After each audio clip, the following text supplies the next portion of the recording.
Salut YouTube, on se retrouve aujourd'hui avec Cholera. Je souhaitais vous faire une petite review de ce pré-patch, tout en jouant avec Cholera. Malgré ma connexion pourrie, je vais me débrouiller. Je vais envoyer ça avec le téléphone. On va se cramer le forfait 4G, c'est pas grave. Parce que sinon, je vais mettre 4 jours à vous l'envoyer et ça va être la misère. Parce que la vidéo va ne pas durer 2 minutes. J'ai quand même quelques trucs à vous dire. Donc, je vais me débrouiller à envoyer ça avec le téléphone. Je pense peut-être demain soir ou ce soir, je verrai. Là, on est fin du week-end. Mais en tout cas, ça arrivera assez vite. Je souhaitais donc vous donner mon avis sur ce pré-patch. Alors déjà, première chose, comme vous pouvez le constater, j'ai pas mal pex, je suis 43 sur 50, donc j'ai pas mal monté, j'ai commencé donc à Cataclysme, et là du coup je suis parti sur Légion, ça m'a permis de tester un peu le jeu, de voir un peu ce que ça donnait, de faire quelques trucs. Alors, premier constat, on va commencer direct dans le vif du sujet. Et on va voir Chromie à Orgrimmar qui va gentiment, avec plein de tendresse et d'amour, nous proposer effectivement de choisir la zone où on veut pex. Alors je vais vous y emmener, je vais vous montrer quand même que vous sachiez à quoi ça ressemble. Mais ça c'est plutôt bien fait. Jusque là je me dis, ah cool, ils ont bien bossé dessus les types. Franchement, il y a du boulot. Au final, j'ai choisi Cataclysme. Et effectivement, pas trop de soucis. Le seul petit souci que j'ai pu repérer, c'est qu'en fait, en même temps que Cataclysme, j'avais les quêtes de BFA. Alors j'ai trouvé ça assez bizarre, je me suis dit tiens c'est peut-être un bug et effectivement en fait j'ai toujours les quêtes de BFA quand je prends Cataclysme. Alors bon voilà, j'ai pas d'explication hein. D'ailleurs tiens la quête de BFA est réapparue mais ça je pense c'est parce que je suis passé niveau 40 mais du coup niveau 25 la quête était aussi là en même temps que Cataclysme alors qu'ensuite elle a disparu. Bon ça c'est une première chose, je trouve ça un peu con, du coup on choisit d'être dans une phase temporelle et il nous propose quand même les quêtes des autres phases temporelles. Ça c'est un peu con. Donc voilà, on peut sélectionner une autre ligne temporelle. Donc à l'heure actuelle, je suis dans Légion. On peut choisir voilà, le Roi Lich, etc. L'Ordre de Fer, Pandarie.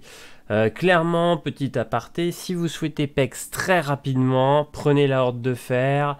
C'est franchement le must pour pex très vite. On peut pex son personnage maximum en une dizaine d'heures.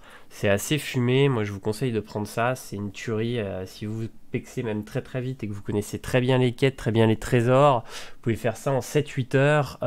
C'est vraiment bien. Donc n'hésitez pas, si vous avez des rôles à pex, c'est la bonne façon de faire. Moi j'aime bien prendre mon temps dans le pex et j'aime bien certaines extensions. Donc du coup, bon là je suis parti sur Légion que je kiffe plutôt. Donc c'était un choix personnel mais qui prend un peu plus de temps. Ensuite donc on choisit la zone. J'ai pris par la suite, donc comme vous pouvez le constater, Légion. Et là, j'ai constaté quelques couacs. Le premier, ça a été sur mon arme prodigieuse, qui là, à l'heure actuelle, vous le voyez, niveau 51, parce que j'ai looté, forcément, et voilà, on a looté une relique d'ombre, une relique de sang, donc on l'a fait un peu pex. Par contre, au départ, vous la lootez niveau 20. Pour info, vous le savez, j'étais niveau 25, j'ai fait Cataclysme jusqu'au niveau 32, 33, quelque chose comme ça. Je suis parti ensuite sur Légion, et là... je loot mon arme prodigieuse niveau 20. Bon bah déjà, premier couac, qu'est-ce que je vais bien pouvoir foutre d'une arme niveau 20 rien. Donc ça, j'ai trouvé ça un peu con. Qui plus est, la quête de l'arme prodigieuse nous demandait, et alors là, ça a été le truc risible, je trouve, nous demandait d'utiliser la porte des démons.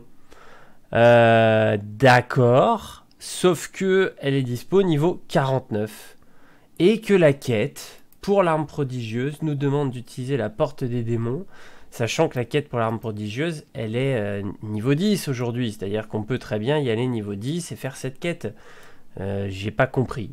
Là je pense franchement que Blizzard a voulu faire un truc bien, parce qu'honnêtement la refonte du leveling c'est une super idée, mais je pense qu'avec le Covid, avec Shadowlands en parallèle, ils ont voulu trop en faire. Et je pense qu'il y a énormément de petits bugs. Après, je vais pas tout vous énumérer, mais j'ai eu pas mal de petits couacs dans ce principe-là. Il y a pas mal de bugs. C'est un peu dommage. Franchement, c'est un peu dommage. Ça gâche un peu le jeu, parce que on n'est pas habitué avec Blizzard qui a une tonne de bugs. Et là, il y en a quand même pas mal. Donc, il y a pas mal de petits couacs comme ça. Ça, c'est un peu couillon. Ensuite, J'ai pu tester bien évidemment, et ça c'est pour moi le truc le plus intéressant donc, dans les nouveautés, j'ai pu tester la nouvelle zone de PEX petit level. Alors j'ai un gros trou de mémoire, c'est le truc de l'exil. Je dois l'avoir, je crois, là dans mes... Voilà, le confin de l'exil. Je l'ai effectivement dans mes hauts faits. Donc j'ai fait le confin de l'exil. Et ça, par contre, très bonne surprise pour le coup. C'est pas buggé, ça fonctionne bien, c'est super graphiquement. On est dans une zone qui est très sympa, une zone avec des ogres. Qui plus est, vous allez récupérer un set d'armure en fait complet pour votre personnage niveau 10 avec un skin un peu sympa. En fait, c'est les skins que vous avez quand vous êtes sur la création de personnages. Donc des skins plutôt cool. Donc ça, c'est pas mal. Donc non, le confin de l'exil, je suis plutôt content. Je trouve que c'est bien foutu. Après, le système avec Chromie pour le PEX... On n'est pas sur une dinguerie, clairement, il y a encore pas mal de bugs. Et ensuite, pour finir, je vais finir sur l'énorme point noir, et je pense que là, je ne serai pas le seul. L'énorme point noir, je ne sais pas si vous avez suivi un peu des gens qui sont sur la bêta, j'ai malheureusement pas la chance d'y être, mais je suis pas mal de monde qui sont sur la bêta, je regarde un peu les avis, je regarde les tests, je regarde un peu ce qui se fait en instance, en raid et compagnie. Il y a un constat à faire qui est, je trouve, catastrophique au niveau de l'équilibrage. On a 2-3 classes qui sont clairement 5 à 6 fois plus puissantes que toutes les autres classes du jeu en DPS.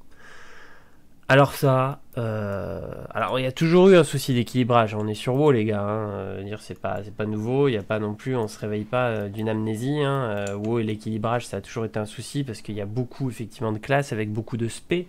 Là pour le coup, on se retrouve avec quelques spé qui sont littéralement fumés et à côté de ça le reste qui est vraiment bof.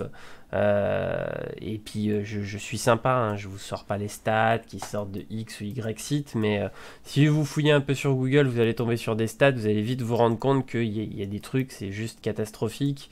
Je pense aux chamans, hein, toutes mes condoléances aux chamans qui souhaitaient jouer à Shadowlands, mais sans déconner, le chaman Amélio, en gros en termes de DPS, on est sur un gars qui est niveau 1 par rapport à un gars qui est niveau 50, c'est honteux. On parle plus d'équilibrage, là, on parle carrément où les gars ils ont rien foutu, quoi. C'est une catastrophe, donc je suis un peu déçu de ça. Voilà, après, j'ai toujours, voilà, vous le savez, hein, pour ceux qui me regardent pour Star Citizen, je suis quelqu'un qui a toujours été franc. Aujourd'hui, c'est mes deux jeux préférés, hein, quoi qu'il arrive. Hein, je suis un gros fan de WoW et un gros fan de SC, mais en ce moment... Et ben les deux jeux, il y a des trucs qui me saoulent un peu, donc j'ai envie de le dire, j'ai envie voilà, de vous faire part de mon mécontentement quand il y a des trucs qui vont pas. Et là, je suis un peu déçu. Alors, du coup, je suis plutôt content qu'ils aient repoussé Shadowlands parce que j'ai un peu peur. Je me dis, putain, les gars, vu ce qu'ils ont foutu avec juste un pré-patch, qu'est-ce qui va se passer à Shadowlands si c'était sorti trop tôt? Donc j'espère qu'ils vont se bouger, que l'équilibrage va arriver, qu'on va pas avoir malheureusement un équilibrage fait à l'arrache avec des classes qui sont surbalèzes et au contraire d'autres classes complètement pourries. N'hésitez pas à me dire, vous, ce que vous en pensez en commentaire. Moi, je vous tiens au courant. Choléra sera bientôt niveau 50 et j'attaquerai donc un peu du mythique pour tester les différentes spés. Là, je suis en spé des monos. J'ai pas mal joué en Destru qui est complètement pété. Et j'ai joué un peu en Affli que j'aime bien aussi. Parce que j'aime bien les 3 spés. Hein, mais du coup, je ne sais pas encore ce que je jouerai. C'est vrai que s'il y a une des 3 spés qui est vraiment nulle à chier à Shadowlands, ça va m'embêter. Parce que j'aime bien un peu switch sur ce type de classe. Donc on verra bien. Donc comme je disais, dites-moi en commentaire ce que vous en pensez et je vous dis à bientôt donc sur YouTube pour de nouvelles aventures avec Choléra en espérant que le jeu s'améliore. Salut tout le monde!